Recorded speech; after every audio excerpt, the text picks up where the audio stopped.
Il représente peut-être à lui seul l'identité de la Picardie maritime. Et oui, rares sont ceux qui boudent le moelleux d'un bon gâteau battu. Bah oui, c'est le meilleur. La texture, tout ça, c'est bien, ça change. Aussi l'odeur, quand il vient d'être cuit, c'est très agréable. À Quesnoy-le-Montant, près d'Abbeville, le gâteau battu est une spécialité. Depuis 1956, on mélange ici les quelques ingrédients nécessaires à sa confection. Un peu de sucre, pas mal de farine, de la levure, des jaunes d'œufs et du beurre en grosse quantité. Pour vous donner le ratio, une brioche, on a 1 kg de farine pour 500 g de beurre.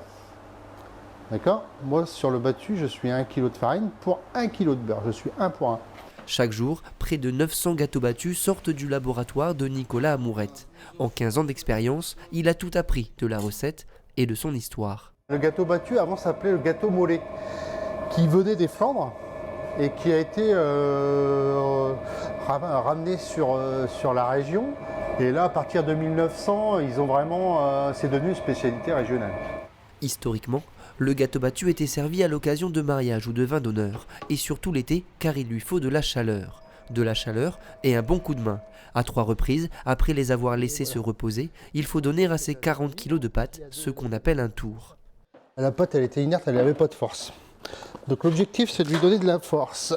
Et pour ça, il faut le battre, donc d'où le terme gâteau battu.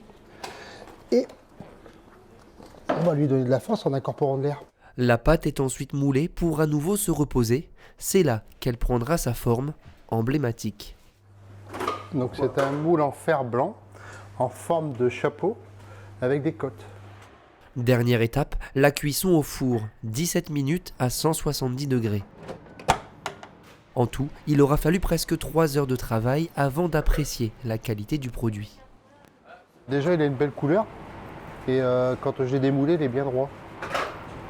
Donc ça, c'est... et là, on a le moelleux du gâteau battu. Là, on a 99% de chance pour qu'il soit très bon. Enfin vient la dégustation, quand le gâteau dévoile sa pâte alvéolée et ses senteurs. Bah là, vous pouvez voir qu'il est moelleux, parce qu'en fait, j'ai du mal à le couper. Idéalement, c'est de le laisser rassir un petit peu, quoi. Ne reste plus qu'à l'apprécier.